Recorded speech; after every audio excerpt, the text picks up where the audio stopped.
Hello everybody, welcome back to my channel.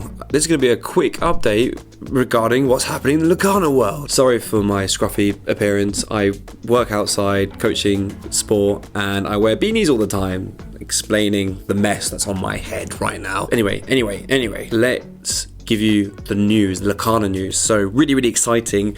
The fact that, I don't know, maybe now or recently, or maybe like last night when I was asleep, LorcanaFan.au managed to reveal some awesome new Lorcana cards coming out in the next set. So we have dual colored cards coming out. I saw some rumors and it's true, dual colored cards. I think what's going to happen is if you are going to be playing, let's say, a red and a blue card, you have to play red and blue deck. So very similar to Commander in Magic. You have to follow the colors of your commander. Anyway, so we have a first look at Bell and Beast. They've obviously created colors that synergize really well. So the red and blue are basically meta decks at the moment with the items and the removal and the high ramping. So what they've done is they've made two cards that utilize the items. So Bell looks really cool. 9-drop, Inkable, 7/7, Quest for 3, Shift 7, all that jazz.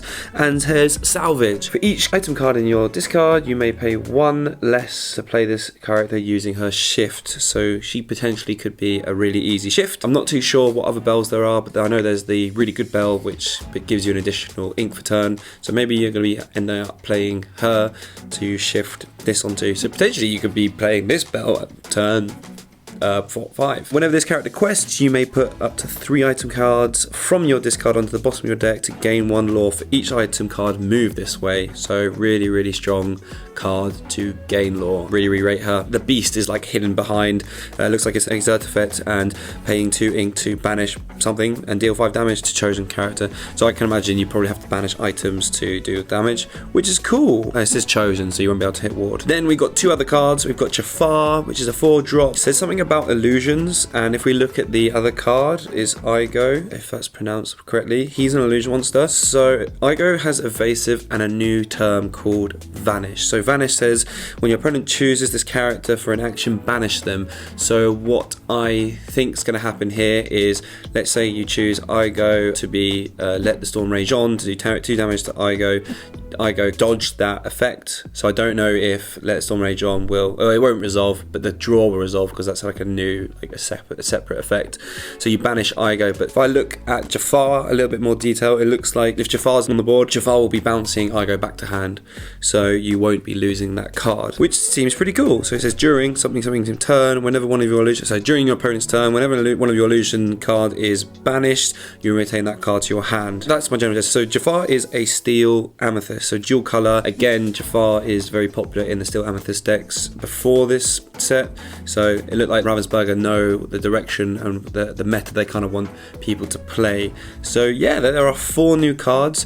Really exciting news. The fact that dual colours are here is going to add even more depth to the game. There's more news. Ravensburger, a retailer, made a post to retailers in the TCG for the shops regarding set championships and all other things. It looks like they're going to be replacing Melee with their own thing, and what's exciting about that is I reckon there's going to be some sort of platform where you can start playing Lorcana that is licensed by Disney and Ravensburger in the future. So they've got their own platform to do matchmaking. Last time we played, we had an issue with like best of 2 matchmaking, and as soon as our organizer made a mistake, there was no reversing it, so it kind of messed everything up. Not on his fault, it's his first time doing it. So maybe there's going to be something a little bit more forgiving in terms of how games are recorded and played, and best of 1, best of 2, best of 3. So that's cool. One really big thing is they're going to be doing prizing different. So you still get your champion playmat for first. There's going to be no second place playmat, so now the champion playmats are even more desirable.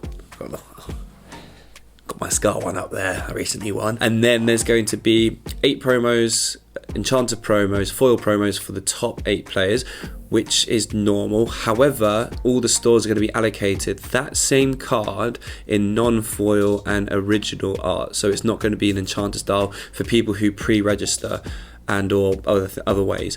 So my thinking is, which would be really cool, is if those cards are not part of the set coming up. So if those 40 cards and the enchanters were completely separate to the card list for set 7, that would make the cards more desirable. However, having seen how they do like league promos and stuff like that, it probably has like a different like promo icon on the bottom. But yeah, it's cool that they're gonna be changing it up. They're trying to see what works for them. Obviously, you had like scalpers going for the top 4 cards, and that didn't work. And Stitches were worth loads and loads of money, and so going for top 4 really helps people compete. But also you've got to try and understand your player base, because at these smaller tournaments you have an array of ability and interest from people, and people do want to win these promo cards because it feels so much better than just buying them. But there are like competitors who will just go to all these little stores and just rinse the stores out of the cards, which is semi-okay, because I feel like if they put so much time and effort into it, they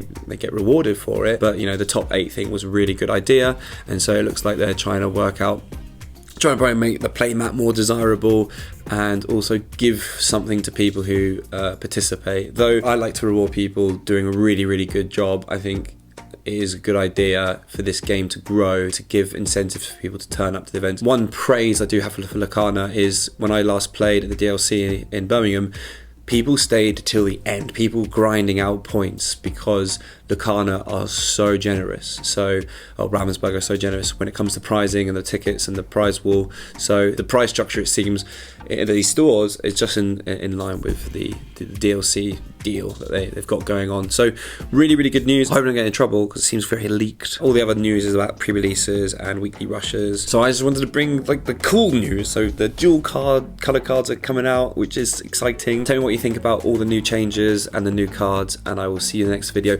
Before you disappear and go and watch another one, please like and subscribe, and let me know what you think about everything and all that. And I'm going to stop talking now because, yes, see ya. Bye.